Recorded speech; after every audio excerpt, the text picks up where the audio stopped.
नमस्कार दोस्तों, जय हिंद। मैं निपुण आलम भाई डायलॉग मंच में आप सबका स्वागत करता हूं। दोस्तों, जैसा कि आप जानते हैं, डायलॉग मंच का मोटिव है यूथ को सही डायरेक्शन और साथ में मोटिवेशन देना। उसी श्रृंखला में आज हमारे साथ जुड़ी हैं खुशबू श्रीवास जी।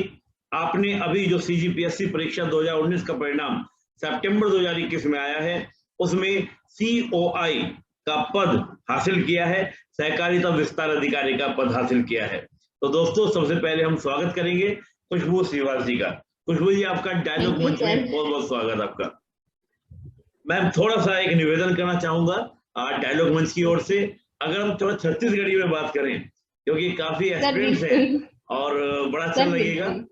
तो मैं सबसे पहले मैं थोड़ा सा आपका परिचय, अपना थोड़ा सा पृष्ठभूमि बैकग्राउंड बताइएगा और छत्तीसगढ़ी लैंग्वेज में बोलिएगा, काफी अच्छा रहेगा। मैं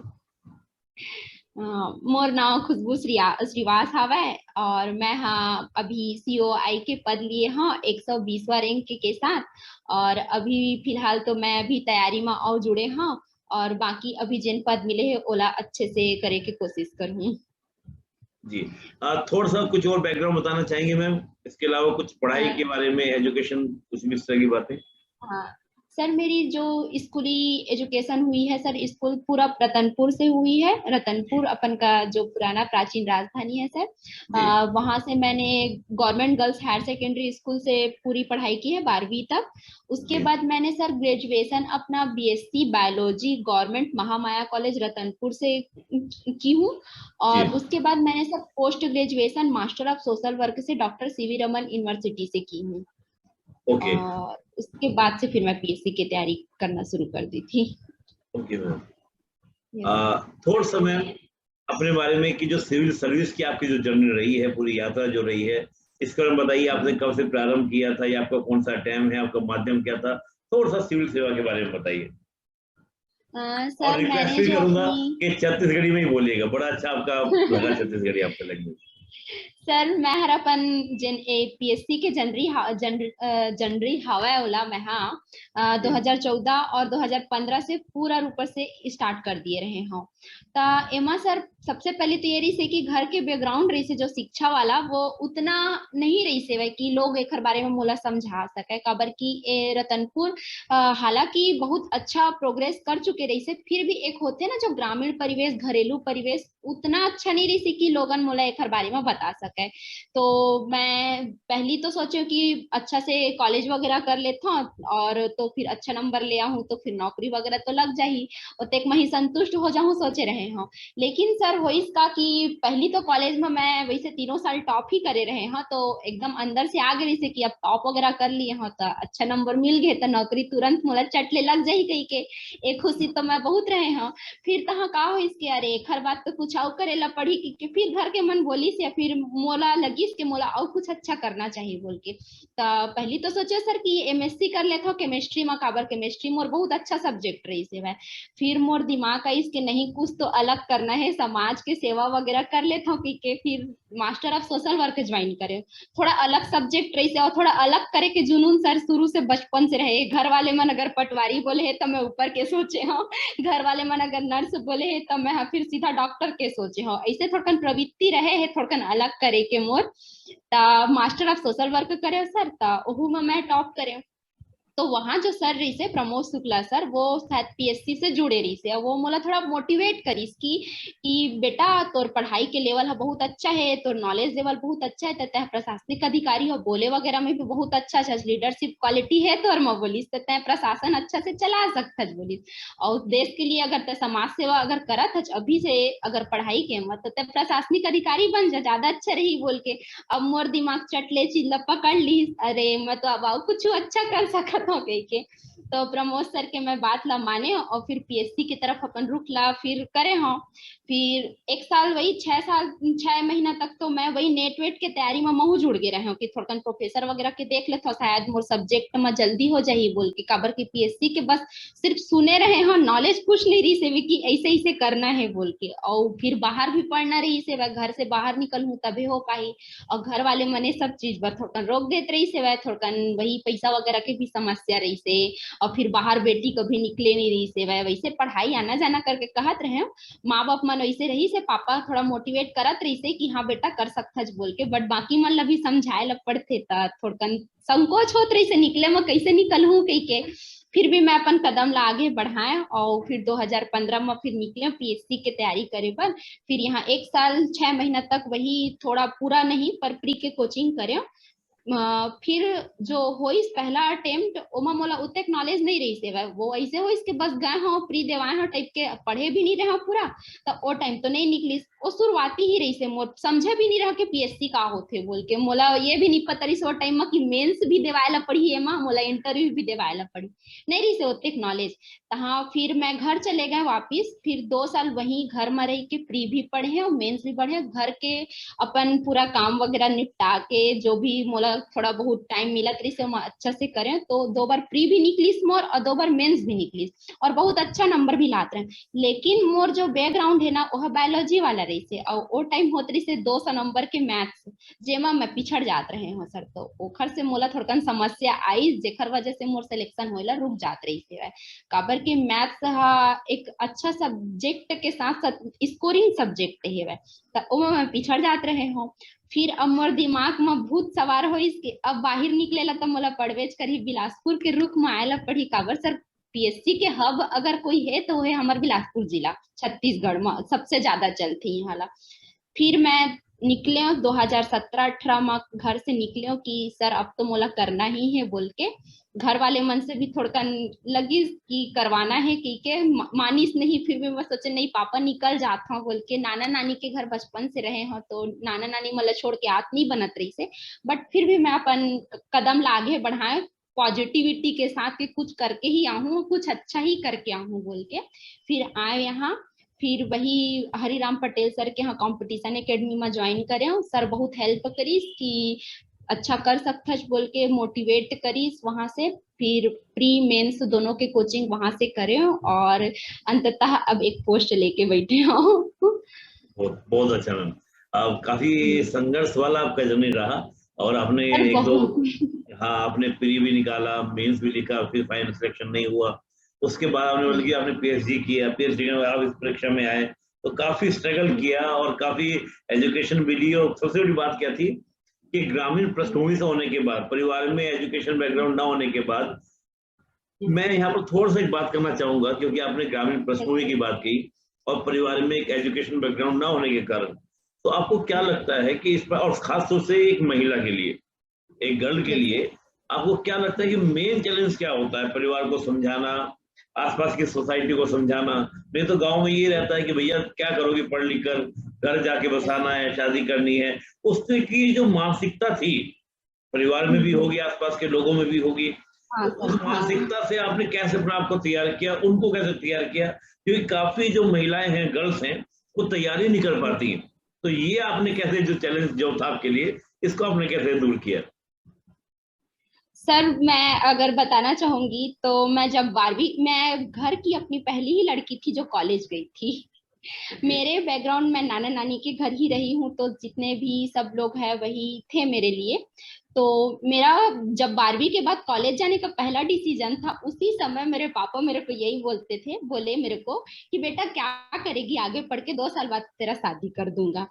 तो उस टाइम पे बहुत बड़ा झटका लगा था मेरे को कि पापा कैसे बोल रहे हैं ऐसे, मेरी सारी फ्रेंड्स कॉलेज जा रही है और ये ऐसा बोल रहे हैं बोल के, बहुत मेरे को उस टाइम पे समझ में आया कि एक्चुअल में मैं, मेरे पैर कहाँ पे जाके रुकने हैं, क्या करना है। शुरू से तो था कि बचपन से ही कुछ अच्छा करूंगी, पढ़ूंगी, लिखूंगी, बनूंगी, नवाब वाला सपना मैं भी देखती थी सर कि करूंगी बोल के। लेकिन पापा जब उस टाइम पे बोले तो मैंने पापा को बहुत समझाया, और पापा थोड़े से पढ़े लिखे हैं तो वो इस चीज को समझते हैं कि अगर ये पढ़ना चाहती है तो पढ़ने देना चाहिए बोल के।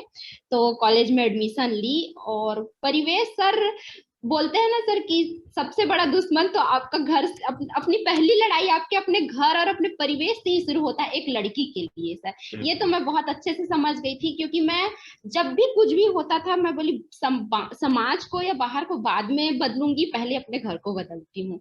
मैंने यही चीज सोचा, मेरा ये कदम इसलिए बहुत आगे था। मैं हमेशा अपने आप को इतना 4th अटेम्प्ट तक अपने आप को अगर संभाल के इतने दिन तक धैर्य बना के रखी थी, तो इसीलिए क्योंकि मैं लड़कियों को मोटिवेट करना चाहती थी। मेरे पहले तो मैं अपनी घर लड़ाई न सर बताई घर से होती है, मैं अपने घर की लड़कियों को ही मोटिवेट करना चाहती थी, क्योंकि हमारे घर में जो परिवेश है, हमारे समाज में भी इनफैक्ट उतना ज्यादा एजुकेशन के लिए उतना नहीं है श्रीवास। मैं हमेशा जब लिस्ट निकलता है तो पहला देखती हूँ कि कौन कौन श्रीवास हुआ है बोल के, तो मुझे नहीं मिलते हैं, तो मैं थोड़ा असंतुष्ट हो जाती हूँ कि इतना क्यों पीछा हुआ है, पिछड़े हुए हैं बोल के।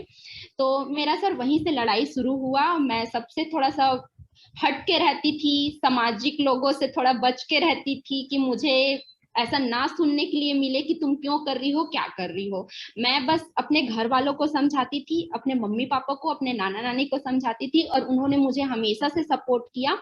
कितनों भी कुछ भी होता था, बाहर के लोग कोई कुछ भी बोलते थे, लेकिन मेरे मम्मी पापा मुझे कभी कुछ नहीं बोले। उन्होंने कहा, उनको मेरे ऊपर विश्वास था, ये मेरे लिए सबसे बड़ी मेरा बात थी। मोटिवेट थे उन लोग कि मेरे मम्मी पापा बाकी कोई कुछ भी बोले कि लड़की बाहर रहती है, बाहर पढ़ रही है, क्या पढ़ रही है इतने दिनों तक, कैसे कर रही है, क्या कर रही है, ऐसे बहुत से बातें जो मेरे कानों तक आती थी, उसको बहुत रोकने की कोशिश करते थे कि बेटी मत सुने, उनको उसको बुरा लगेगा। तकलीफ मुझे भी होती थी सर, मैं भी मेहनत करती थी, मुझे भी लगता था कि क्यों ऐसा बोला जा रहा है, कुछ अच्छा ही तो कर रही हूँ। तो मैं एक ही चीज अपने ध्यान में लेके चलती थी, अगर राह और अगर राह और मन अगर सच्चा है तो आपको कोई भी, बोलते हैं ना सर, रुकावट नहीं रोक सकती है। और एक जो डायलॉग है मूवी का, हमेशा सब बोलते हैं इस चीज को, उसको मैं सच में मानती हूँ कि अगर कोई चीज को आप शिद्दत से चाहो तो पूरी कायनात आपको उससे मिलाने के लिए जुड़ जाती है। तो सर रास्ता चुनो ना सर, सही है तो रास्ता चुनो, अगर आप सही है तो आपको कोई भी नहीं रोक सकता आगे बढ़ने के लिए, चाहे दुनिया या समाज हो, चाहे प्रकृति भी सर आपके साथ ही चलती है अगर आप सही हो तो। यही मैं मान के चलती हूँ हमेशा से। बहुत बढ़िया। देखिए दोस्तों, कितना पूरी कहानी बताई अभी अभी हमको खुशबू जी ने, और कितना स्ट्रगल किया कि परिवार के परिवेश में, आसपास के सामाजिक परिवेश में, और जो बुरी बातें होती है ना, गांधी जी आज डॉक्टर भी है कि बुरा मत सुनो, बुरा मत देखो, है ना वो हाँ, चीज। वही तो करते उन्होंने कहा कि मैं बुरा नहीं सुनूंगी किसी का भी, मैं ध्यान ही नहीं दूंगी, और मैं उनसे मिलूंगी भी नहीं जो उस प्रकार का मुझे रोकने का प्रयास करेंगे, और यही मोटिवेशन बना। लेकिन सबसे बड़ी बात आपने नोट की होगी दोस्तों, अभी खुशबू जी ने बताया कि मम्मी पापा का पूरा सपोर्ट मिला। तो दोस्तों मैं हमेशा बोलता हूँ कि अगर आप प्रशासनिक अधिकारी बनना चाहते हैं, आपको पूरा जिला संभालना है, आपको पूरा विभाग संभालना है, पूरा खंड संभालना है, ब्लॉक संभालना है, तो अगर आप परिवार को नहीं समझा पा रहे हैं, मम्मी पापा को, जो भी आपका परिवेश है, उनको आप नहीं समझा पा रहे हैं, तो फिर आपका मैनेजमेंट स्किल नहीं है, फिर आप गलत ट्राई कर रहे हैं। तो आपको समझाना पड़ेगा, बिकॉज इज योर ड्रीम, ये आपको पूरा करना पड़ेगा। खुशबू जी ने वही किया। खुशबू जी, अभी जो इंटरव्यू से पहले मेरी आपकी बात हो रही थी, तो आप साक्षात्कार के बारे में कोई किस्सा बता रही थी कि छत्तीसगढ़ी में हाँ आपने कोई साक्षात बात की थी, वो किस्सा थोड़ा हाँ बताइए, और क्या आपने बोला था इंटरव्यू में, वो भी थोड़ा चर्चा कीजिए। सर मेरे को था सोनवानी सर का बोर्ड मिला था, और क्योंकि मेरे से पहले मेरे दोस्त लोग इंटरव्यू उनसे दे के आ चुके थे, तो ओके। एक थोड़ा सा डर बैठा चुके थे कि सोनवानी सर चेयरमैन बोर्ड है, तुमको थोड़ा सा उनसे नंबर वो है जो छीनना पड़ेगा उनसे, वो ऐसे ही खुश होके नहीं देने वाले हैं तुमको, तुमको थोड़ा मेहनत करना पड़ेगा उसके लिए। और सर मेरा हॉबी था समकालीन गायन और कविता लेखन, तो मैं इस चीज के लिए प्रिपेयर थी कि कविता वगैरह तो लिखती हूँ, तो सर शायद थोड़ा सा सुन ले मेरे से। बट सर का पहला नजर गया समकालीन गायन पे, जाते ही साथ ओके। मेरे से पहला यही पूछा गया कि समकालीन गायन क्या होता है, आप इनके बारे में बताइए और कुछ सुनाइए बोल के। तो सर मैं वैसे गाना मैं याद करके गई थी कि मैं ये गाऊंगी, क्योंकि होता है ना सर इंटरव्यू के लिए हम थोड़ा सा प्रिपेयर होके जाते हैं, तो मैं भी ऐसा बिल्कुल। सोच के गई। बट वहां पे मेरे साथ ये हुआ कि जो मैं गाना सोच के गई थी उसका, इंटरव्यू में होता है ना सर, थोड़ा डर में इंसान भूल भूल जाता है, ऐसा मेरे साथ भी हुआ, मैं जो सोच के गई थी वो मैं भूल गई। लेकिन मुझे याद आया, मैं बचपन से नानी के यहाँ साथ में रही हूँ, उनको ग्रामीण परिवेश में ये चीज देखी हूँ, और मैं सीखने की बहुत माहिर हूँ, कुछ भी देखती हूँ बहुत तो बढ़िया। सीख जाती हूँ। हर क्षेत्र में मेरे को सीखना पसंद है। तो मैं देखती थी जो शादी वगैरह होता था उसमें भड़ौनी गीत चलता था, और ओके। ये चीज मैं सीखी हुई थी, सुनी हुई थी, क्योंकि मुझे छत्तीसगढ़ी गाने सुनने, संस्कृति में बहुत इंटरेस्ट है, मैं हर जगह ये सब चीज देखती हूँ, तो मुझे अच्छा लगता है, मेरी संस्कृति है बोल के मैं उसको अपनाती। तो भड़ौनी गीत सर मैं उसको वहां पे गाई, तो सर लोगों का रिएक्शन बहुत अच्छा था। उन्होंने बोला कि कुछ अच्छा सुनने के लिए और कुछ नया सुनने के लिए मिला। तो मुझे अच्छा लगा कि मैं अपने ग्रामीण परिवेश को जो बचपन में कुछ सीखी वो आज भी मेरे को याद है। इनफैक्ट सर मैं जब गाने के लिए, मेरे को डर था कि मैं शायद एक आध दो बीच में भूल जाऊंगी, बट वो बचपन का याद था मुझे, और बहुत अच्छे से मैंने उस गीत को प्रस्तुत किया उनके सामने। और मैम थी जो उनके साथ, वो बहुत खुश हुई कि आज भी एक प्रशासनिक अधिकारी के लिए आप आई हो, तो आप अपने संस्कृति को साथ में लेके आई हो, ये चीज अच्छा लगा उनको। बड़ा अच्छी बात है। देखिए दोस्तों, हम चाहते भी हैं कि डायलॉग मंच पे देखिए हमारी सबकी अपनी एक संस्कृति है और बहुत ही रिच कल्चर हमारी होती है। उस कल्चर को छिपाना नहीं, बल्कि हमारा दायित्व बनता है इसको हम प्रमोट करें। और संस्कृति में हमारे पूर्वज, हमारे पुरखे जो हैं, उनका पूरा ज्ञान, उनका पूरा सार छिपा होता है। तो मैं खुशबू जी एक निवेदन करना चाहूंगा कि जो पंक्ति आपने वहां पर इंटरव्यू बोर्ड के सामने गाई थी, ज्यादा नहीं, पूरा नहीं, लेकिन 2-4 लाइन, ताकि हमारे जो एस्पिरेंट्स हैं, व्यूअर्स हैं, उनको भी पता चले कि भाई आप गाइए, आपको जो बोला जाए, आपकी जो हॉबी भी है, दूसरा आपका जो लैंग्वेज है, उसको प्रमोट करना हमारे दायित्व बनता है। तो रिक्वेस्ट करूंगा डायलॉग मंच पर आप एक बार 2-3 लाइन अगर बताएं तो। ठीक है सर। वैसे भी सर मैं सब जगह छत्तीसगढ़ी को प्रमोट करते ही रहती हूँ, बहुत बढ़िया, लोगों बहुत से, बढ़िया। दोस्तों से मैं खुशी खुशी बात करती हूँ। मुझे बहुत अच्छा लगता है छत्तीसगढ़ी में बात करना। तो यहाँ पे भी मैं एक दो लाइन ही सुनाना चाहूंगी। बिल्कुल बिल्कुल। बने बने तुला जाने न समदिन मड़वा मडारे न बांस रे, बने बने तुला जाने न समदिन मड़वा मडारे न बांस रे, झाला पाला लुगरा लाने जरे तू हर नाक रे, झाला पाला लुगरा लाने जरे तू हर नाक रे, दार करे चाउर करे लगन ला धराए रे, दार करे चाउर करे लगन ला धराए रे, बेटा के बिहाव करे बाजा ला डराए रे, बेटा के बिहाव करे बाजा ला डराए रे, मुछा हावे लाम लाम मुहा हावे करिया रे, मुछा हावे लाम लाम मुहा हावे करिया रे, समधी बिचारा का करे पहिरे हावे फरिया रे, समधी बिचारा का करे पहिरे हावे फरिया रे, बरा खाहू कई थसम दिन कहाँ ले बरा पाबे रे, बरा खाहू कई थसम दिन कहाँ ले बरा पाबे रे, हाथ गोड़ के बरा बना ले टोर टोर के खाबे रे, हाथ गोड़ के बरा बना ले टोर टोर के खाबे रे, बने बने तुल जाने ने समदिन मड़वा मडारेन बांस रे, झाला पाला लुगरा लाने जरे तू हर नाक रे। Thank you sir. बहुत बहुत अच्छा, बहुत शानदार। पहले देखिए दोस्तों, मैं एक बात कहूंगा, आपने अगर गीत को सुना होगा तो एक कॉन्फिडेंस, एक आत्मविश्वास था आवाज में, फेस पे। और इंटरव्यू में अगर आप ऐसे जाते हैं दोस्तों, तो मैं आपको गारंटी देता हूं कि इंटरव्यू में आपको भरपूर मार्क्स मिलते हैं। यही इतना ही जो कॉन्फिडेंस दिख रहा था कि आपको अपने, मुझे जो खुशबू जी के अंदर दिख रहा था कि अपनी संस्कृति पर, अपने सॉन्ग पर बहुत कॉन्फिडेंस और बड़ा उल्लास से गाया। तो ये चीज अगर आप इंटरव्यू में कर देते हैं ना दोस्तों, तो आपको इंटरव्यू का फिर टेंशन लेने की जरूरत नहीं है। तो बड़ा अच्छा लगा।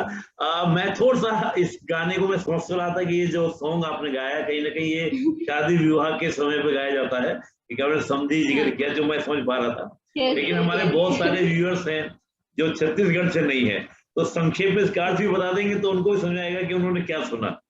जो छत्तीसगढ़ वो समझ गए होंगे।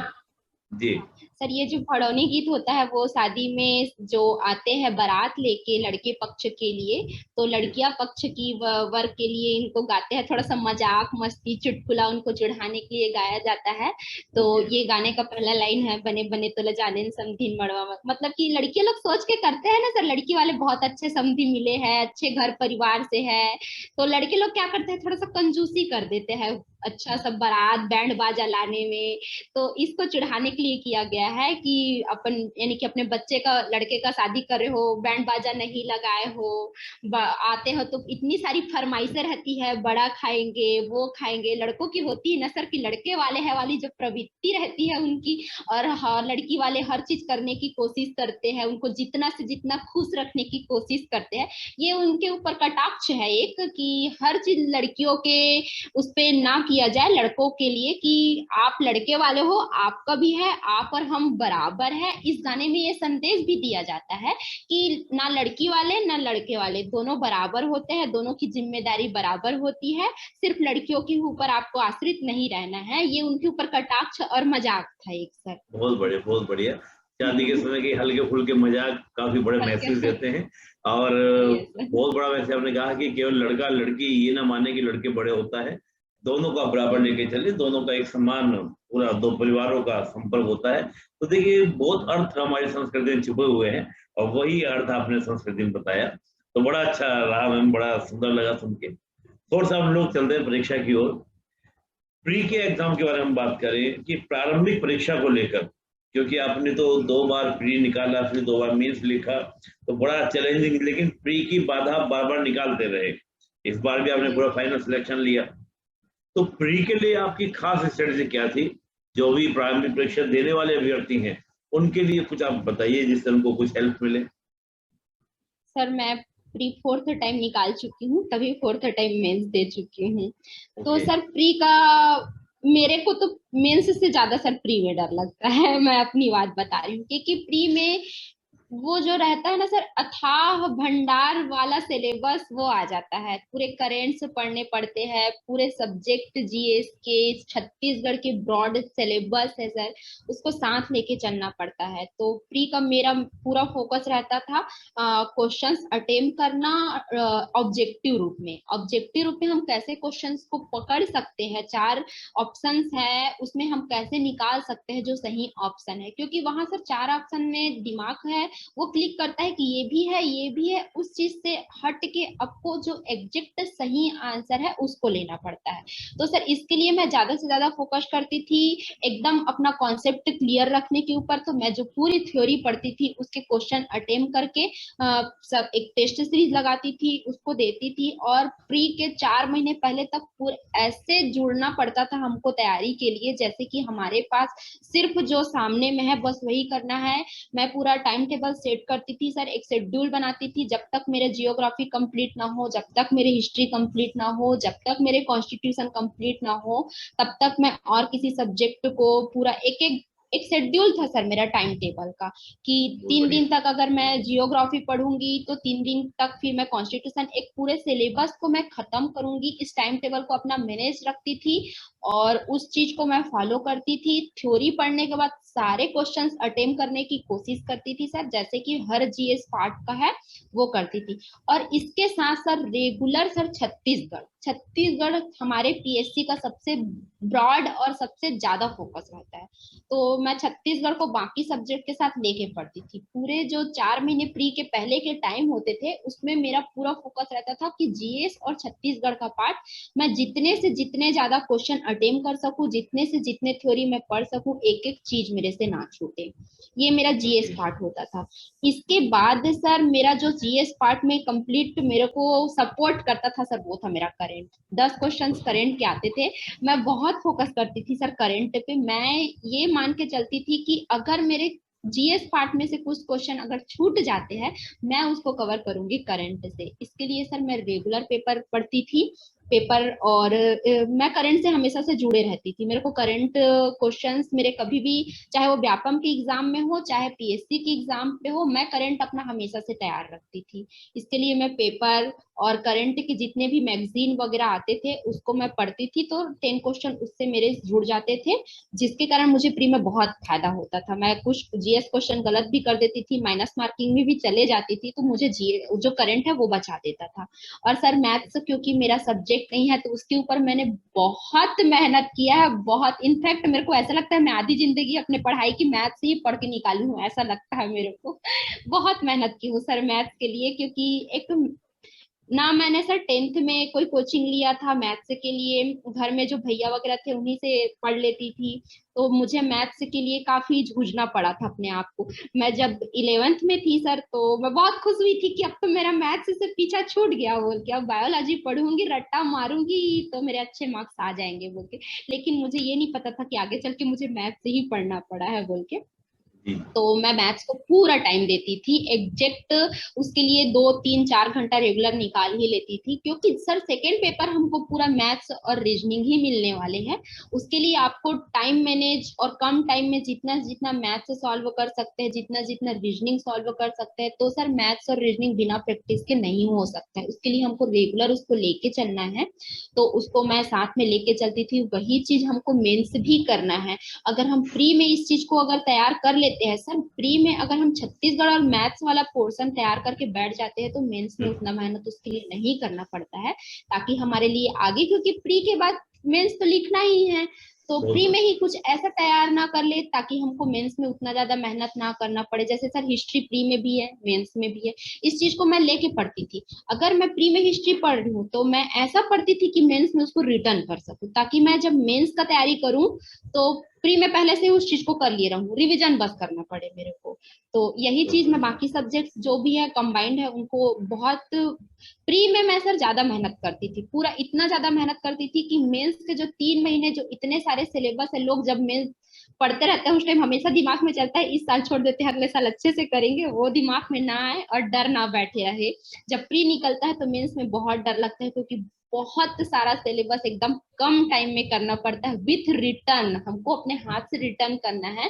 तो ये पीएससी बोलते हैं ना सर, आपके पूरे अंदर के गुणों को निकाल के आपको एक थाली में परोसना है, वो है मेंस का सिलेबस और मेंस का क्वेश्चन पेपर। तो सर जितना मेहनत है इन्हीं 4 महीने और 6 महीने और ये पूरा साल रहता है जो आपको अपनी जिंदगी के देने पड़ते हैं। तो इसके लिए सर मैं पूरा प्रिपेयर रहती थी, पूरा अपना टाइम इसी चीज के लिए देती थी। बहुत बहुत बढ़िया। आपके लिए मैथ्स रीजनिंग बड़ा टफ रहा, और मुझे लगता है पूरी सिविल सेवा परीक्षा की जर्नी में आपको अगर वो चुनौती रही तो वो मैथ ही रहा होगा, क्योंकि मेंस के लिए प्री के लिए भी आप बोल रही हैं। और दूसरी बड़ी अच्छी बात लगी कि आपने उसके लिए बहुत प्रयास किया, अपने परिवार में जो आपके भाई थे, आपके जो भी, उनसे आपने पूरी मदद ली, किसी तरह का हिचकिचाहट नहीं कि नहीं मैं अपने भाई से हेल्प नहीं लूंगी, मैं बहुत अच्छे से आपने उसको प्रिपेयर किया। फिर करंट अफेयर्स की आपने बड़ी अच्छी बात बोली कि मैंने करंट अफेयर्स को बहुत अच्छे से तैयार किया, और एक सबसे बड़ी बात थी कि जो सब्जेक्ट कॉमन थे प्री और मेंस में, उनको मैंने प्री से पहले ही तैयार किया, ताकि मेंस का जो 30 सब्जेक्ट का हो जाता है करीब, वो मेरे को बर्डन ना बने, मेरे को उसको लोड ना पड़े। बहुत अच्छा। मेरा एक प्रश्न और है, क्योंकि अक्सर अभ्यर्थी ये प्रश्न और करते हैं कि सर अगर हम देखें प्री के पेपर की बात करें तो करीब 40 to 45% क्वेश्चन तो ऐसे होते हैं जो आमतौर से थोड़ा बहुत भी सीरियस होकर तैयारी कर रहा है उसके लग जाते हैं, वो क्या भाई इसका आंसर ए है, इसका बी है, इसका सी है। लेकिन करीब 20-25% क्वेश्चन ऐसे होते हैं जिन पे वो कंफ्यूज हो जाते हैं कि इसका आंसर ए होगा या बी होगा, बी होगा या सी होगा, मतलब दो में कंफ्यूज हो जाते हैं। और कुछ 10-15% क्वेश्चन ऐसे होते हैं जो लगते हैं इस दुनिया के है ही नहीं, पता नहीं कहाँ से पूछ के। हम उनकी तो बात नहीं करते कि वो उस दुनिया के नहीं है, लेकिन जब इस तरह का क्वेश्चन आता है जहाँ पर ए और बी, तो इसके कोई खास टेक्निक आपके पास में जो आपने अप्लाई की थी? सर इनका एक ही स्ट्रेटेजी है, अगर आप पूरा उस कॉन्सेप्ट को पढ़े हुए हैं, अगर कोई भी एक क्वेश्चन आता है पूरे एक कॉन्सेप्ट से ही उठा के पूछा जाता है, चाहे जैसे कि मौर्य साम्राज्य हो, उसके ऊपर कोई क्वेश्चन अगर आया है, अगर हम पूरे मौर्य साम्राज्य को अगर कॉन्सेप्ट के साथ पढ़े हुए हैं तो हम वहां तक पहुंच जाएंगे। तो फॉर एग्जांपल सर छत्तीसगढ़ का कोई जिले से रिलेटेड कुछ आता है, मंदिर या फिर कुछ जगहों के नाम, यहाँ हुआ उसकी कहानी, अगर हम उस जिले के बारे में इतना डिटेल पढ़े हैं तो हमको बस थोड़ा सा मैपिंग याद करना पड़ेगा, उसको चार्टिंग करना पड़ेगा, फिर वो जो दो आपके जो रहेंगे उनमें से हम एक निकाल लेंगे। और सर क्योंकि पीएससी माइनस मार्किंग का पेपर है, आपको ऊपर जितना बढ़ाएगा अगर आप गलत करोगे पूरा नीचे खिंचा जाएंगे। मेरे साथ होता था ये प्रॉब्लम, मैं माइनस मार्किंग में बहुत एग्जैक्ट ध्यान रख के बनाती थी, अगर नहीं बन रहा है तो छोड़ दे। कॉन्सेप्ट अगर क्लियर है, आपको चांस है कि हम अब इसके बारे में पढ़े हैं, उसके लिए सर कॉन्सेप्ट ही मेन है। हम अगर किसी भी सब्जेक्ट को पढ़ रहे हैं तो मैं ये मानती हूँ कि उसका पूरा कॉन्सेप्ट पढ़े, पूरा डिटेल पढ़े, ताकि वो क्वेश्चन अगर आपको आए तो अगर आप उस कॉन्सेप्ट को पढ़े हो तो कहीं ना कहीं आप वहां तक पहुंच ही जाओगे। अगर मम्मी पापा का नाम याद है तो दादा दादी का नाम भी याद आ ही जाएंगे, ऐसा टाइप वाला कॉन्सेप्ट लेके चलती थी मैं। बहुत बढ़िया। देखिए दोस्तों, बड़ी सी बात बोली है, और एक कहा जाता है ना कि सक्सेस का कोई शॉर्टकट नहीं होता, तो अगर आप पूरा अच्छे से पढ़ेंगे ना तो आपको कभी इश्यू नहीं होगा। तो यही बात खुशबू जी कह रही है कि आपको अच्छे से पढ़ना है, डिटेल से पढ़ना है, तो फिर कहीं ना कहीं से आप रास्ता निकाल ही लेंगे। और आपने दो तो छाट ही दिए कि सी और डी नहीं है, कंफ्यूजन ए और बी में है, कॉन्सेप्ट क्लियर है तो ए बी में भी आप पहुंच जाएंगे, हाँ ये मुझे चूज करना है, इस पर मुझको लगाना है, बिल्कुल ट्रिक्स फिर लेना भी चाहिए। चलिए मैम, बड़ा अच्छा लगा आपने बताया। हम थोड़ा सा प्री से मेंस की ओर बढ़ते हैं, मुख्य परीक्षा की ओर बढ़ते हैं। मैं मुख्य परीक्षा में देख रहा था कि आपके ऐसे वाले पेपर में बड़े अच्छे मार्क्स आपके आए हुए हैं, और पेपर 6 में भी आपके बड़े अच्छे नंबर मैं देख रहा था। तो ऐसे के लिए आपकी क्या स्ट्रेटजी रही अगर मैं ऐसे के लिए बात करें? सर मैं थोड़ा सा लेखन शैली मेरी अच्छी है, मैं थोड़ा शब्दों से खेलना पसंद करती हूँ, कविता वगैरह भी लिखते रहती हूँ। तो जी ऐसे तो इसी का खेल है, आपको जो टॉपिक दिया गया है उसको आप कितने अच्छे तरीके से पेश कर सकते हो, उसका डिटेल दे सकते हो, क्योंकि एक टॉपिक रहता है सर, उसके जी ऊपर पूरा 750 वर्ड के वर्डिंग करना पड़ता है। तो बिल्कुल आप उस बिल्कुल। चीज को कितना निखार सकते हैं। तो सर इसके लिए मैं मैपिंग वगैरह करके एक एक पॉइंट पॉइंट बता के कि सर इसका ये है, इसका ये है। जैसे कोरोना काल के ऊपर अगर ऐसे आया है तो उसको मैं थोड़ा शब्दों से खेलती थी। सर कोरोना में यही था ना सर, मछली को जैसे बाहर निकलने से मर जाती है, हाथ लगाने से डर जाती, तो कोरोना में हमारा हालत वैसी ही था कि बाहर निकलेंगे तो मर जाएंगे, हाथ कोई लगा देता है तो डर जाएंगे। तो ऐसे वर्डिंग के साथ मैं बहुत खेली हूँ। मतलब कि कोई भी बहुत ऐसे बढ़िया, आता था तो बहुत इस बढ़िया। टाइप से मुहावरे का प्रयोग, शब्दों का प्रयोग मैं अपने ऐसे में बहुत करती थी, जिसकी वजह से मेरे मार्क्स शायद बाकियों से थोड़े अच्छे आए हैं। बाकी जितने भी लिखते हैं वो सब अच्छे ही लिखते हैं, लेकिन शायद ऐसे शब्दों का प्रयोग अगर मैं करती हूँ, थोड़ा सामने वाले को इंटरटेन करने की कोशिश कर रही हूँ एक ऐसे के बलबूते, कोई पढ़ता है सर हमारा ऐसे, तो हमको ये सोच के ऐसे लिखना चाहिए कि सामने वाला पढ़ के इसको क्या फील कर रहा है, उसको बहुत हम बढ़िया। अपने सब्जेक्ट से जोड़ना है। हमको उनको एक टॉपिक से कोई भी ऐसे पढ़ने से हम हमारे पास क्या होता है, ऐसे एक बहुत बड़ा थ्योरी पार्ट हो जाता है, तो बहुत उससे पढ़ने में भी सबको तकलीफ होता है और लिखने में भी होता है कि एक टॉपिक को कितना ऐसे लिख सके। क्वेश्चन आंसर तो सर जो क्वेश्चन दिया है उसका आंसर लिखना है, लेकिन बहुत ऐसे तो बढ़िया। आपका अपना है कि आप उसको कैसे पेश कर सकते हो। तो मैं थोड़ा शायरी वगैरह कविता डाल देती थी उस शब्दों से रिलेटेड जो भी है, तो मैंने अपने ऐसे में ये भी प्रयोग किया था। मैपिंग करती थी, अगर छत्तीसगढ़ के ऊपर आया है, अगर छत्तीसगढ़ की जनजातियों के ऊपर आया है तो मैं एक मैप बना के साइड में लिख देती थी कि यहाँ इस जिले में ये जनजाति है, इस जिले में ये जनजाति है। तो इससे ऐसे थोड़ा इफेक्टिव हो जाता है।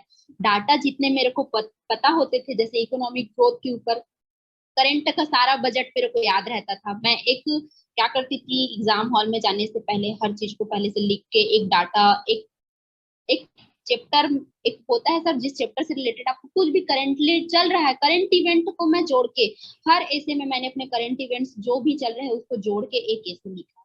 तो शायद मेरे बहुत इसी बढ़िया। वजह से मार्क्स थोड़े अच्छे आए हैं। यानी कि आप इंटरटेन ना कहकर, बल्कि मैं तो ये कहूंगा इंटरटेन नहीं करती थी आप, अपने अंदर की जो प्रतिभा थी आपने प्रतिभा थी ऐसे के उसका। माध्यम से उसको आपने प्रदर्शन करने का प्रयास किया।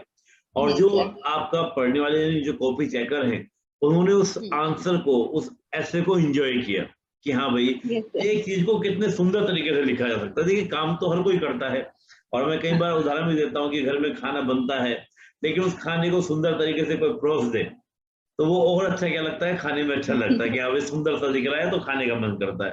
तो आपने सुंदर तरीके से उसको परोसा, शब्दों से आपने खेलने की बात बोली, कविता की आपने बात बोली। कोई कविता नारी के ऊपर कोई बोलना चाहेंगी हमारे सब व्यूअर्स के लिए, कि कोई महिलाओं को एकदम एकदम कहते हैं उत्साहित कर दे कि हम मेरे को क्या करना है, प्रिपरेशन करना है? सर मैं अपने लिए जिस टाइम पे मेरा एग्जाम होने वाला था तो बीच बीच में सर जी डर लगता तो ही है, हम भी मानव प्रवृत्ति है, लगते हैं हम कितने भी होता है ना सर, अपना डर और अपना छुपाने के लिए या तो हम अपने चेहरे पे स्माइल ले आते हैं या तो अपने आप को बचाने के लिए। तो मैं भी यही करती थी, क्योंकि मैं हर किसी को हर चीज तो बता नहीं सकती कि मुझे क्या लग रहा है, बिल्कुल क्या फीलिंग आ रही है। तो मैं एक बिल्कुल। कलम उठाती थी, एक पेपर में लिख लेती थी जो भी है। तो वैसे ही मैं अपने लिए लिखती थी कि निकल पड़ी हूँ मंजिल पे अपने रास्तों पे चल रही, निकल बहुत पड़ी बढ़िया। हूँ मंजिल पे अपने रास्तों पे चल रही, दूर कहीं तो रुकूंगी जाके बस यही सोच के चल रही, बहुत दूर बढ़िया। कहीं तो रुकूंगी जाके बस यही सोच के चल रही, सही हूँ बस कुछ गलत नहीं बस यही माने चल रही, सही हूँ बस कुछ गलत नहीं यही सोच के चल रही, पथरीले बयार ही सही, पथरीले बयार ही सही, हर कदम बस चल रही, ठोकरों से डर है क्या मुझे, ठोकरों से डर है क्या मुझे, मैं तो बस खुद को निखारे चल रही, खुद को निखारे चल रही, निकल पड़ी हूँ मंजिल पे अपने रास्तों पे चल रही। बहुत शानदार, बहुत बढ़िया। वाकई थैंक में यू ये सर। निकल पड़ी हूँ, पत्थर हैं रास्ते में, बहुत दिक्कत है, संघर्ष है, लेकिन कहीं ना कहीं मंजिल मिलेगी। मैं निकल पड़ी हूँ। और कहते हैं ना कि जी पहला कितनी बड़ी यात्रा क्यों ना हो, उसका जो कदम होता जी। है एक वो तो जो उसकी हाँ। स्टार्टिंग में पहले कदम से ही होता है। तो वही बात एकदम पूरा मोटिवेशन के साथ। तो दोस्तों देखिए, ऐसे के लिए यही सब बातें ये आपके पास होनी चाहिए, क्योंकि ये क्या करती है कि जो ऐसे पढ़ने वाला, आपके कॉपी चेकर जो होते हैं, वो मजबूर हो जाए आपका ऐसे पढ़ने के लिए, वो रुचि से पढ़े। और मैं तो हमेशा बोलता हूँ कि कॉपी चेक करने वाले को आप जितना स्ट्रेस देंगे तो आपके नंबर में उतना स्ट्रेस देगा, और कॉपी चेक करने वाले बंदे को जितना आप उसको हल्का फुल्के तरीके से परोसेंगे उतना ही आपको क्या देंगे, मार्क्स, अंक ज्यादा आएंगे। तो ये एक तरीका भी है अपनी बात को, ऐसे मौका मिला आपको 700 शब्दों में, 750 शब्दों में अपनी प्रतिभा को दिखाने का, तो खुशबू जी ने वही काम करके दिखाया, वही कमाल करके दिखाया। खुशबू जी, एक बात और मैं पूछना चाहूंगा आपसे। Yes sir. ऐसे में आपने जो लिखे वो आपने बुलेट पॉइंट्स में लिखे, या आपने ग्राफ का यूज भी किया, मैप का यूज भी किया, क्या ये भी किया, ये केवल आपने पैरावाइज आपने लिखा? सर 4 ऐसे अटेंड करने पड़ते हैं, तो जी टॉपिक के हिसाब से है। अगर जो टॉपिक लग रहा है आपको पॉइंट्स में लिखने लायक है तो आप उसको पॉइंट्स में लिख सकते हैं। आपके पास 4 ऑप्शन, मतलब कि 4 बार अपनी प्रतिभा दिखाने की वहाँ ये पीएससी देता है आपको कि 4 बार अपनी प्रतिभा दिखाओ, जितना अच्छे से अच्छा कर सकते हो। छत्तीसगढ़ से बिल्कुल। रिलेटेड ऐसे 2 रहेंगे, एक नेशनल एक इंटरनेशनल ऐसे है। तो सर मैं वही करती थी, जो अगर लगता था कि इसको मैं पॉइंट में, अगर जनजातियों की समस्या के ऊपर कोई ऐसे आया है तो मैं तो उसको पॉइंट में गिना सकती हूँ कि जनजातियों की समस्या कैसे है, तो एक पॉइंट डाल देती थी हेडिंग के साथ। अगर मुझे कोई थ्योरी बता रहा है, अगर एक नारी की स्थिति है कैसी है, अपनी दशा व्यतीत करो, नारियों के ऊपर एक ऐसे आया था इस बार, बहुत नारियों के ऊपर फोकस था, तो मैं तो अपना गाथा लेके बैठूंगी अगर नारी हूँ तो पूरे पैराग्राफ में अच्छे से भर के लिखती थी उसके लिए कि आप उस कहानी को एक जोड़ के कैसे एक पैराग्राफ में बता सकते हो कि एक नारी की स्थिति, कि सर वो सुबह उठ के जो नाश्ता बनाने से लेके रात का बचा खाना बाकियों का है वहां तक का खाती है, ऐसे हुए लाइन को अगर मैं पैराग्राफ में जोड़ के परोसूंगी तो सर उनको ज्यादा अच्छा लगेगा। बहुत तो बढ़िया। ऐसे ऐसे को सेलेक्ट करते टाइम सर और लिखते टाइम मैं इस चीज को ध्यान रखती थी कि सामने जो ऐसे का जो टॉपिक है वो मुझसे क्या मांग रहा है। इंटरनेशनल सर और नेशनल वो डाटा मांगता है। अगर आर्थिक सर्वेक्षण से जुड़ा कोई पेपर अगर आ रहा है, भारत की आर्थिक स्थिति अभी कैसी है कोरोना काल में या जो भी है, तो उससे रिलेटेड मेरे पास डाटा है सर, तो डाटा को बहुत मैं बढ़िया। पॉइंट पॉइंट में लिख देती थी कि मेरे पास ये डाटा है, ये डाटा है, आज स्थिति ऐसी है, जीडीपी में ऐसा ही स्थान है और प्रति व्यक्ति आय अभी ऐसा है, इसलिए ये भारत की स्थिति अभी ऐसी है, तो उसको मैं पॉइंट पे दर्शाती थी। अगर पॉइंट, अगर वो सामने कुछ ऐसे का टॉपिक ऐसा है कि उसको अगर मैं मैपिंग कर सकती हूँ तो एक बजट चार्ट दर्शा देती थी, तो इससे बहुत मेरे बढ़िया। ऐसे पूरे अच्छे हो गए थे।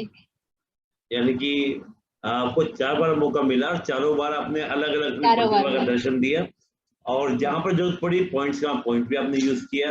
यानी कि हर तरीके से आपने आंसर को बेटर बनाया, रचनात्मक तरीके से, कलात्मक तरीके से, जो कर सकते हैं आपने किया।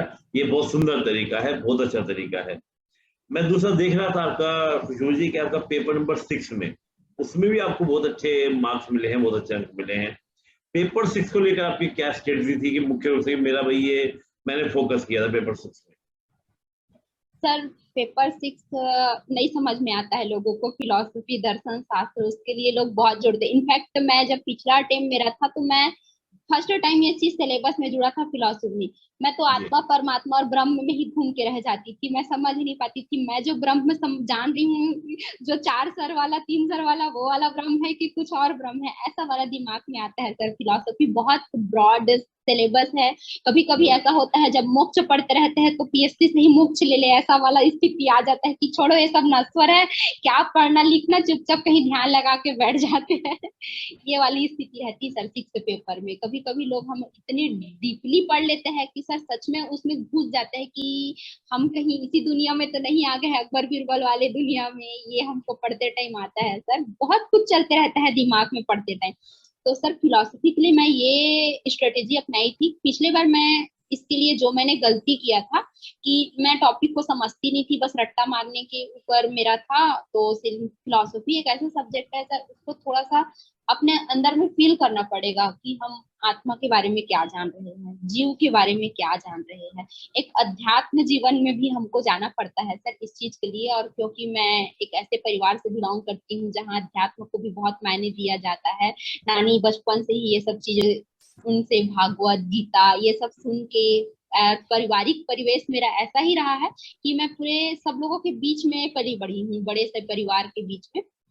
तो उन सबसे सीखा, जैसे कि फिलोसफी में है सर, गीता दर्शन पढ़ते हैं, भक्ति योग, ज्ञान योग, कर्म योग, आपको बिल्कुल। वहां पे स्थित प्रज्ञ, कर्म योग, ये सब चीज जानना है। तो उससे मैंने अपने आप को खुद को जोड़ने का प्रयास किया। मैं अपने आप को अर्जुन मानी कि मैं भी एक अर्जुन हूँ, मुझे भी कोई कृष्ण बहुत बढ़िया। आदेश दे रहा है तो मैं अपने आप को कैसे स्थित प्रज्ञ में ला सकती हूँ, इसको मैंने जोड़ा। और एक एक सर सबका मैंने शॉर्ट नोट्स एक बनाया, ब्रीफ था, क्योंकि फिलोसफी, पाश्चात्य दर्शन, भारतीय दर्शन एक बहुत बड़ा सिलेबस हो जाता है। बहुत और फिलोसफी सर ऐसा सब्जेक्ट है जिसको हम भूलते हैं। 2 मिनट में सर हम मोनेट पढ़ेंगे और 2 मिनट में सर हम व्यक्तित्व, प्रति व्यक्ति, मैं सोचता हूँ, मैं हूँ, ऐसे वाले टॉपिक उसमें है सर फिलोसफी में। तो ये पूरा लोगों को घुमा देता है कि सामने क्या बोलना चाह रहा है, हम क्या लिखे यार। तो मैंने सर सबका एक शॉर्ट नोट्स बनाया, एक एक 2-2 3-3 लाइन में, जिसको मैं समझ सकूं। 6th पेपर के लिए मैंने यही स्ट्रेटेजी अपनाया, सबका शॉर्ट नोट्स बनाई एग्जाम, ताकि मैं उसको एग्जाम के पहले भी रिवीजन कर सकूं, एग्जाम के बाद भी रिवीजन कर सकूं। और जब भी मैं पढ़ने बैठूं तो मैं सर, फिलोसफी ऐसा होता था कि मैं उसको हफ्ते में एक दिन रिवीजन कर ही लेती थी, क्योंकि वो मेरे लिए बढ़िया। बहुत ही टफ सब्जेक्ट था। और जी। पिछले बार क्योंकि ये मुझे कम नंबर दिलाया था, तो इस बार मैं सोच के बैठी थी सर इस एग्जाम में इस बार मेरे को बहुत अच्छे करना है। और अपनी कमियों को मैंने देखा और इस बार मैं इसमें अच्छा किया, मुझे अच्छे मार्क्स मिले। बहुत बढ़िया, बहुत बढ़िया। दोस्तों आपने देखा, और ये आपने बात देखी भी होगी, जितने भी आप इंटरव्यू देख रहे होंगे, टॉप 1 से लेके आप बिल्कुल जाएं, तो कहीं भी आप देखें, किसी भी टॉपर को देखें, किसी भी सेलेक्टेड को आप देखें, तो सबने एक बात जरूर बोली है कि मैंने हमेशा क्या किया है, शॉर्ट नोट्स बनाए, शॉर्ट नोट्स बनाए। और यही बात खुशबू जी बोल रही है, ताकि आपको रिवीजन में आसानी रहे। और दूसरी बड़ी बात जो मुझे बड़ी अच्छी लगी कि खुशबू जी ने पढ़ा ही नहीं, फिलोसफी को या जिस भी टॉपिक को उन्होंने पढ़ा उसको जिया भी। कहा कि जब मैं हिस्ट्री पढ़ती थी तो मैं अकबर में पहुंच गई, मुझे लगता है मैं वहीं पर ही घूम रही हूँ, आसपास घूम रही हूँ, अकबर के दौर में। फिलोसफी को जब पढ़ा तो अपने आपको अर्जुन मान लिया, स्थिर प्रज्ञ हो गई। तो यही तरीका है कि यानी उसको आप आत्मसात करें, केवल पढ़ना नहीं कि मेरे को नोट्स बनाने में, को सीजीपीएससी निकालना है। आप उसको जिए, अपने लाइफ में आप इंक्लूड करें, तो डेफिनेटली क्या होगा, कमाल होगा। और वही कमाल खुशबू जी ने करके दिखाया। खुशबू जी में एक अगला मेरा प्रश्न उठ रहा है मन में, इस पूरी प्रिपरेशन के दौरान, जैसे चुनौती तो मैं समझ गया आपकी कि चैलेंज आपका मैथ रहा, रीजनिंग रहा, कोई और चुनौती रही हो और सबसे मजबूत पक्ष, क्योंकि लंबी आपने प्रिपरेशन की, आपका प्री भी कई बार निकला, मेंस भी आपने कई बार लिखा, हतोत्साहित भी हुई होगी कि भाई मैंने मेंस लिखा। तो उन सब चीजों से आप बाहर कैसे निकले? हम थोड़ा सा बात करेंगे, कमजोर पक्ष क्या रहा, चुनौती क्या रही, उस कमजोर पक्ष को आपने ठीक कैसे किया, थोड़ा सा बारे में बताइए। छत्तीसगढ़ी में बोलूं सर? बिल्कुल बिल्कुल, मैं हम तो चाहते हैं कि आप छत्तीसगढ़ी में बोलें। सर कई बार ऐसे होते ना कि अरे बहुत हो गए भाई, अब तो छोड़ देना चाहिए, ए दुनिया मोर बर नहीं है टाइप के, ऐसने वाला फीलिंग सर बार बार आत रही थे मोर मन में कि ए दार नहीं होते, अब छोड़ देता हूँ। घर वाले मन भी बोले छाऊ देख, तो छाऊ देख, व्यापम वगैरह ना देख ले। पर मोर बोलते नहीं, अर्जुन के आंख टाइप के मोर इसने चला सर कि पीएससी के सिवाय कुछ नहीं कर सको मैं अपन जीवन में, मोला तो एक प्रशासनिक अधिकारी ही बने बर है अंततः। ओकर लिए सर मैं का करे, अपन जो पॉजिटिविटी है, मोर जो सकारात्मक पक्ष ये रही से कि मैं कोशिश करे से कभी नहीं हटे हूँ कि मोला करना है, एक बार आउट करना है वाला वो जो स्थिति रही से लेके चले हूँ। और यहाँ अगर मैं घर वाले मन से दूर रहे हूँ तो सर मोर सबसे बड़े मजबूत रही से वो है मोर दोस्त मन। यहाँ मैं जेकर साथ रहे प्रियंका, वो मोर बहुत बड़े सपोर्ट बन के रही, मोर दोस्त मन हर टाइम मोर साथ दिए है। वहाँ के दोस्त मन भी जहाँ मैं पढ़े हूँ, वो मन भी बार बार ये चीज के लिए मोटिवेट करी, तय कर सकते, तय कर सकते। टीचर तो सर मोटिवेट के लिए ही बने हैं, टीचर मन से तो हम हमेशा ज्योति ही के प्रकाश ही मिले। तो टीचर मन भी ये सब चीज के लिए हमेशा बोले कि ते अच्छा लिखा, तय कुछ कर सकता, लीडरशिप क्वालिटी है तो मतलब प्रशासन में कुछ अच्छा कर सकता समाज के लिए भी। तो ये सब मैं लेके चलत रहे। और मोर लिए बस एक रही थे कि अगर जन परिवेश में मैं हाँ, अगर वहां से कोई लड़की अगर बन जाते तो बाकी मन का कितना मोटिवेशन मिली। और ये चीज का मैं लेके चले हाँ कि सबसे हट के कुछ तो अलग करूं, जेकर से मोर नाम लगा है कि हाँ ये लड़की जब कर सकते तो हमू काबर नहीं कर सकन। मैं वही चीज का लेके चलत रहे हैं। समस्या सर हर कोई के जिंदगी में है, ऐसे कोनो मनुष्य मोर ख्याल से धरती में नहीं हुई जरा समस्या नहीं हुई। बहुत मोर पास बढ़िया। भी बहुत सारा समस्या रही से पारिवारिक स्थिति भी उतना अच्छा नहीं रही से मैं हर स्थिति में अपन आप ला संभाल के रखे हाँ। मोर बस एक ही चीज रही से जन मोला सही रास्ता दिखात रही से मैं वो परिवेश में जाए ला ही छोड़ दिया जो परिवेश मोर लिए नहीं है। चाहे वो शादी बर ब्याह हो, चाहे कोई उत्सव हो, मैं ज्यादा कोई त्योहार में कोई अपन आप ला इन्वॉल्व नहीं करे। सोशल मीडिया से सर इतना दूरी बना लिया हो कि मोला कोई मतलब ही नहीं है। जो चीज मोला नॉलेज चाहिए वो मोला पेपर में भी मिल जाये, जो चीज मोला जानकारी चाहिए वो मोर ऐसे दोस्त मन है जिन मोर तक पहुंचा दी। तो मैं अपन आप ला सबसे दूर रखे, जितना नकारात्मक चीज ये बोलते ना सर, प्रशासनिक अधिकारी ला हर टाइम पॉजिटिव रहना है। काबर के पॉजिटिव सोचबो तबे तो कुछ समाज के लिए अच्छा कर सकबो। तो ये चीज ला जब से पढ़े ला मैं शुरू करे तब से अपन आप ला एक प्रशासनिक अधिकारी के रूप में देख लेते रहे कि अगर मैं अभी से अगर पॉजिटिव लेके नहीं चलूं तो कल कल मैं का करूं समाज के लिए। मोला इसने समस्या के साथ ही आगे बढ़ना है, इसने समस्या ला सुलझाना है सोच के हर कदम मैं अपन समस्या का हटा के मैं ये देखा था कि मैं कितना अच्छा से अच्छा कर सकता हूँ। काबर की सर जितना बोलते ना तकलीफ लेबे उसके में ही इंसान जब फल मिलते तो ज्यादा खुशी मिलते। तो मैं सोचे हाँ बोलते तो धैर्य के फल बहुत अच्छा रही थे वो कर लेता है चीज ला देखो कितना खुशी मिली। आज वही चीज हुई कि अब ऐसा लगता है कि अच्छा इसके पहले नहीं हो रही थे अतक खुशी शायद मुझे पहले नहीं मिलती। लेकिन मैं अपन आपला एक अच्छा उदाहरण के रूप में अपन समाज में और अपन घर में पेश करें ना ये चीज के मुला गर्व होते। बहुत बढ़िया बहुत बढ़िया। देखिए क्या ना बड़ा इंटरेस्टिंग बात है कि पॉजिटिव रखा अपने आप को, नेगेटिविटी आई तो उनसे दूर रखा और लगातार कहीं पर विचार ऐसे भी आया कि नहीं हो पाएगा तो उन सब में अपने आप को मजबूत रखना। और सबसे बड़ी बात थी कि मैं कुछ गर्ल्स के लिए करूं, कुछ समाज के लिए करूं, तो उसने जो मोटिवेशन दिया उससे खुशबू जी आज हमारे सामने है और आपने चैन लिया और आपने एक पद हासिल किया। खुशबू जी एक अंतिम प्रश्न, बस आपका समय ज्यादा नहीं लूंगा। Yes sir. आप सभी जो ग्रामीण परिवेश में चाहे बुआएं हों चाहे गर्ल्स हों उनके लिए कुछ खास मैसेज आप देना चाहेंगे ताकि वो भी इस प्रशासनिक परीक्षा में आए, सेवा में आए और अपने आप को अचीवमेंट करें? उनके लिए कोई खास मैसेज आपका, कोई खास संदेश आपका? सर मेरे लिए एक ही मैसेज है जो मुझे लगता है कि मुझसे अगर बच्चे कोई भी हो एक बनने के लिए अगर है तो वो सीख सकते हैं सर, वो है धैर्य। सर अपने आप में इतना धैर्य बना के रखना है, हर समय आपको एक सकारात्मक सोच के छत्तीसगढ़ी साथ में अपने बोलिए, धैर्य को खुशबू जी छत्तीसगढ़ी में बोलिए, अच्छा लग रहा है। सर सब बच्चन मन का यही बोलना चाहूँ मैं हाँ कि सर धैर्य ला तो तुम सब बच्चा मतलब बना के रखना है सर, चाहे वो ग्रामीण हो चाहे ग्रामीण गांव के लिए मन तो मैं देखता हूँ कि ज्यादा अच्छा ऊंचाई में पहुंच सकते। काबर की मन तो खेती ला भी देखे है तो खेती ला भी बता सकी और एहू कती ला देखे है तो उमन तो दोनों के फायदे है। शहरी मन का जानी सर, अपन शहर के बारे में बस तो जानी, हमन तो अपन गाँव ला भी जाने हुए हन, खेत की मिट्टी में पले बढ़े हन। तो सर ग्रामीण शहरी हो से कोई फर्क नहीं पड़ा है। हिंदी मीडियम या सरकारी स्कूल, सर महू सरकारी स्कूल में पढ़े हैं, महू हिंदी मीडियम वाले हैं और एकदम मस्त स्कूल में जैतना मोला ज्ञान मिले होला आगे लेके चले। और कमी रही तो तेला तो हमन पूरा करे बर है छन, एक मानव की तो प्रवृत्ति है सीखते चले जाना। अपन कमी का पत्थर में जैसे रगड़ाही तबे तो हीरा निखरही, तो अपन अपना जितना निखारना है उतना निखार सकते हो। चाहे कमजोर बच्चा हो, चाहे मीडियम बच्चा हो, चाहे हाई लेवल के बच्चा हो, हर कोई ये चीज ला कर सकते। कोई बहुत बड़े सिलेबस नहीं है। ये पीएससी ऐसे चीज है जन हम सिर्फ मेहनत मांगते, टैलेंट नहीं मांगे, मेहनत मांगते। मेहनत करे से तो हर कोई टैलेंटेड बन जाते। मैं बहुत टैलेंटेड नहीं रहे हो कभी, मोर ऐसे नहीं हुए कि 12वीं 10वीं में 99-96% तो नहीं आए सर, मैं 70% ही वाली हूँ। तो ये बोलता हूँ कि हर बच्चा ला बस जितना हो सके मेहनत करना है, सिर्फ मेहनत मांगना है।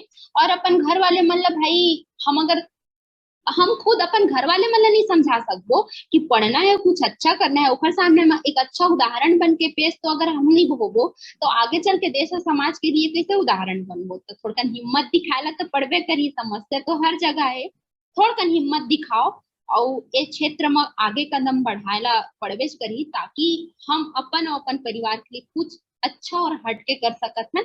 यही मोर सबके लिए संदेश है, हिम्मत करके हम कदम बढ़ाए रहे और कोशिश करते ही रहे, डरना बिल्कुल नहीं है। हार और समस्या है वो तो साथ में चली चे, लेकिन सबसे बड़ी चीज बोलते ना, एक एक चीज ला मैं बोलता हूँ कि जीत के पहली शर्त है कि हार कभी नहीं मानना है। अगर जीत चाहिए तो कोशिश के सुरंग ले होकर जाही, तो यही चीज ला मान के चलना है सर, हार नहीं मानना है, बस कोशिश करते रहना है। बड़ा अच्छा। देखिए, लहरों से डरकर कभी नैया पार नहीं होती और मेहनत करने वालों की कभी हार नहीं होती। नहीं तो होती ये है। बहुत प्यारा सा मैसेज है कि अगर आप लगे रहेंगे, परिश्रम से डरेंगे नहीं, और सबके जीवन में कोई भी हो, सबके जीवन में कुछ ना कुछ चैलेंजेस हैं, कुछ ना कुछ चुनौतियां हैं। और हम हमेशा बोलते हैं, डायलॉग में यही बात बोलता है हमेशा, कि सबकी अपनी एक संघर्ष की कहानी है और कोई ऐसा नहीं है जिसको संघर्ष ना करना पड़ा हो। खुद राजा राम ने भी संघर्ष किया है जीवन में, कहाँ राजा और कहाँ पे सीता माता।